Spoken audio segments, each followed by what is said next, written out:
Bienvenido. En esta sesión te voy a dar una serie de consejos para ayudarte a preparar un buen discurso. Ya sabemos la importancia que tiene el discurso como pieza oral, a través de la cual el orador se dirige a una audiencia. Y hemos insistido en una idea que ese discurso no se debe improvisar. Siempre es posible, el buen orador tiene cierta capacidad de improvisación, pero básicamente hay que prepararlo y dedicarle tiempo a la preparación. El discurso, un buen discurso, exige tiempo. Y hay que dárselo y prepararlo previamente.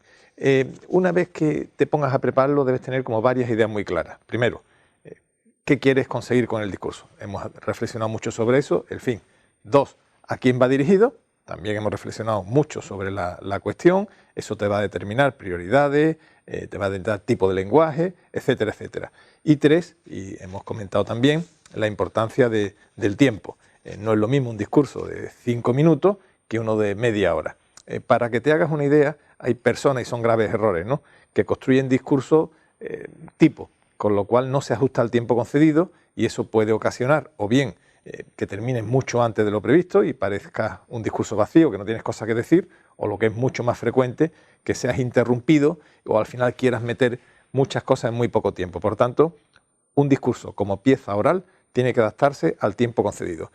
Hoy se habla mucho en PowerPoint, reflexionaremos en sesiones posteriores del PowerPoint y sus peligros, pero si es un folio escrito, para que te hagas una idea, en un tipo medio de Word, un folio tarda en leerse unos 2 minutos.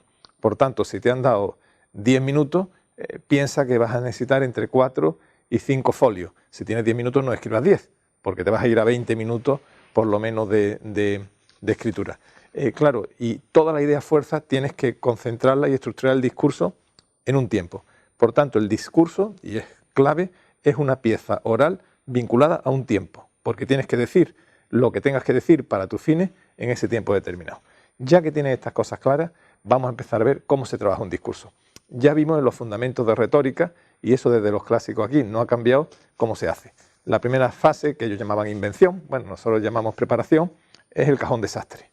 Tranquilamente ve, con todo esto a priori, ve metiendo las ideas que se te ocurren, los argumentos, los ejemplos, las razones, tu propia experiencia, las moralejas que obtuviste de tu experiencia, las vas anotando, aunque sea de forma desordenada y aunque sea muy esquemáticamente. Tu mente ya está trabajando ahí, ya está trabajando ahí. Primera fase, que llamaban los clásicos la invención o el inventio, es el cajón desastre. La segunda fase sería, vamos a ordenar el discurso. Ya tengo esos argumentos, pues empiezo por aquí, hilo este argumento, aquí voy a contar este ejemplo porque me queda bien, la moraleja lo aplico al siguiente argumento, es decir, ya construyes el discurso según ya vemos. La tercera es la locución. También hemos hablado mucho antes en el fondo, que sería la estructura, el contenido y la forma. Toda esa hilatura que has hecho de razones hay que darle forma para poder ser después leída o declamada en su momento. Y ya hemos analizado la diferencia entre escribir para un libro, por ejemplo, o escribir como pieza oral. Eso se llama pues la fase de locución, se prepara el discurso para ser leído. Una vez dicho eso, los clásicos, en fin, ya ahí tengo algún matiz, pero los clásicos decían que había dos facultades, uno la memoria y después ya la acción o declamación. En la memoria es importante, tienes que acordarte de alguna pieza, toda vez que nosotros en nuestro método recomendamos no leer, sino simplemente llevar lo que yo llevo en la mano, unos esquemitas para poder ir comprobando que no se te olvida ninguna cuestión. Pues tienes que tener cierta memoria, ¿no? La memoria se ejercita. No me digas no tienes memoria que no te acuerdas, no, no. La memoria es una especie, ¿verdad? Los clásicos dicen que la memoria es un músculo, se ejercita, practícala, intenta recordar cosas. Aparte que es muy bueno para la salud, porque dicen que las personas que hacen ejercicio de memoria llegan ancianas con la cabeza muy bien estructurada. A nuestro efecto, hay que trabajar memoria y otro consejo que te doy, hay que trabajar vocabulario. El vocabulario, el tener un registro de palabras superior a otras personas, te va a dar muchas herramientas de trabajo. Cada palabra tiene fuerza. Como utilices la palabra adecuada en el momento adecuado, has ganado, tiene una fuerza inmanente, un aroma, lo envuelve todo. Y el vocabulario solo se mejora oyendo a personas que tienen un vocabulario más rico y tú puedes aprender de ellas, o sobre todo leyendo.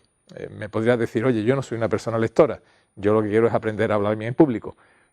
Con este método, estás viendo, vas a aprender a hablar mejor con las herramientas que tienes, pero si adquieres más vocabulario, no te quepa ninguna duda, vas a hablar mejor y vas a conseguir con mucha más facilidad, porque tienes esa herramienta, más cosas.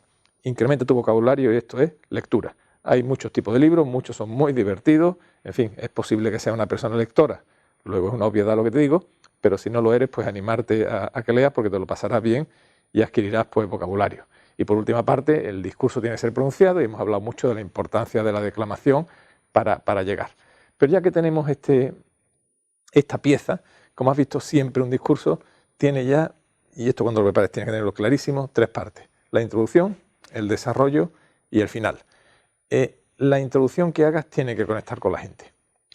Aparte de ser cortés, saludar, ganar por cortesía, ganártelo por amabilidad, pero tiene que conectar rápido. Hay muchos tipos de arranque. Observa los grandes oradores como siempre consiguen encastar la atención. Hay gente que es capaz de empezar con una broma, otros empiezan con una promesa, eso es lo más fácil y veremos por qué. Si está ante una audiencia que tiene un problema o un cliente que tiene un problema, arranca prometiéndote la solución. Oye, hoy te voy a hablar de la solución de tus problemas. Automáticamente, quien tiene un problema, pues mira la solución porque la ansía, ¿no? Es decir, hay muchas formas de empezar, pero dedícale tiempo. ¿Cómo? ¿Con qué arranque? Comienzo mi discurso para captar la atención y tenerlos atentos. Levantar expectativas. Otras personas pues cuentan una historia. Y yo diría entre humor, contar una historia o una promesa es casi 3 recetas muy seguras para comenzar el discurso. Viene después la parte del desarrollo, que es la más prolija, la más larga, donde tienes que exponer tus ideas fuerzas y desde luego los argumentos para fundamentarlas. Los ejemplos con las moralejas, tus propias experiencias personales, con la moraleja que le puede resultar útil a la audiencia. Y yo también en la parte de desarrollo, porque es muy curioso, mientras tú estás hablando, yo te estoy hablando a ti. Y tú, en parte, me estás aceptando el discurso que te emito, pero en otra parte seguro que se te ocurren contraargumentos. Esto no es así. Eso pasa siempre. Cada vez que se habla en público, yo mismo cuando soy audiencia, atiendo lo que me dicen, procuro aprender, agradezco mucho aprender, pero de vez en cuando me dice, oye, pero esto que me dice este orador, si hago esto no será así. Con lo cual tú tienes que argumentar y a veces contraargumentarte a ti mismo, anticipar la réplica que puedes tener. Un clásico, yo afirmo algo y puedo decir después, hay personas que pueden pensar esto en contra, pero yo le respondería esto.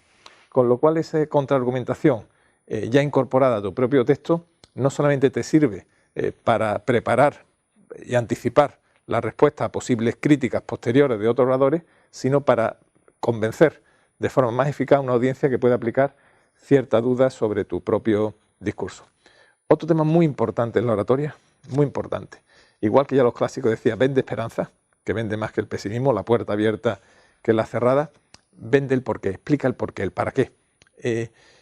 Sobre todo pueblos con un perfil más idealista, como somos los hispanos en general, nos motiva mucho la trascendencia, el para qué hacemos algo. Cuenta tu para qué. Si Cristóbal Colón, por ejemplo, se hubiera empezado a hablar en el cómo, quiero 3 calaveras para prepararla con cuántos hombres, seguro que empezó diciendo, en la tierra redonda voy a demostrarlo. Si tú estuvieras en un consejo de inversiones y te llega un científico y te dice, soy capaz de viajar en el tiempo, automáticamente levantas. ¿Cómo es posible los viajes en el tiempo? Y después ya lo argumentas. Cuenta el final, la utilidad y también la trascendencia, el por qué. Vas a ganar muchísimo. Hay personas que hacen su discurso basado en el cómo y empieza, bueno, eso aburre. Tienes que primero decir el para qué es lo que quiere, prometer una esperanza a las personas que te oyen, esperanza que variará en función de los intereses de esa audiencia, y después ya, una vez que lo tienes enganchado con la esperanza que le has anticipado, arguméntala y contraarguméntala. Y lleva también ejemplos siempre, ¿vale? Y tu propia experiencia con moraleja que emocione a la gente. Así te va a funcionar el discurso. Adáptalo a tus palabras, al lenguaje de la audiencia, pero esa mezcla de promesa, argumentación, el para qué trascendental y el cómo después, funciona francamente bien. Y llega la hora del cierre. Atención, un cierre no significa que resuma todo lo explicado porque aburrirías a la audiencia. El cierre tiene que ser en alto, que emocionalmente sobre todo la gente termine en alto. Puedes repetir alguna idea fuerza o la idea fuerza que hayas querido destacar, pero sobre todo tienes que apelar a sus emociones y a sus sentimientos. Termina siempre con la esperanza. podemos conseguir, con vuestro esfuerzo, podemos conseguir, no seas nunca ilusorio, no termines prometiendo algo que no se puede cumplir o que la audiencia considera imposible. Promete algo que se gana con la imaginación o con el esfuerzo de la gente, pero gracias a tu aportación se puede, o a tu producto, a tu servicio, se puede conseguir.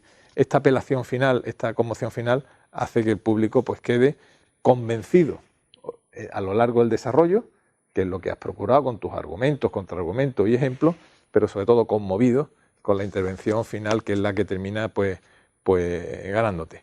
Todo esto nunca debes dejarlo a la improvisación de la elocución o declamación. Todas estas cuestiones las has tenido que hacer en una mesa, con un papel, con un ordenador, con un bolígrafo, como tú trabajes y además en varias horas. Tantea que un discurso, la preparación, escrito, te va a llevar entre 4 y 5 veces aproximadamente, mínimo, el tiempo de pronunciarlo. Si tienes que hablar media hora, pues tienes que dedicar 3, 4 horas a preparar ese discurso la primera vez. Después ya, pues si lo repites, pues lo irás más o menos adaptando. Acuérdate, preparas el discurso, lo lees en solitario, te ajustas a los tiempos. Mi consejo es que te hagas tu esquema y ya parezca de una forma improvisada, seas capaz de transmitir lo que has trabajado en la soledad de tu despacho. El verbo, la palabra, su fundamento es la idea y su estructura es la palabra escrita. Prepárate bien el discurso, conoces a lo que vas a hablar y verás cómo tus palabras fluirán con mucha más facilidad y tus posibilidades de conseguir lo que desean se multiplicarán por mucho frente a aquel que improvisa, que no estructura sus ideas y que no prepara sus discursos.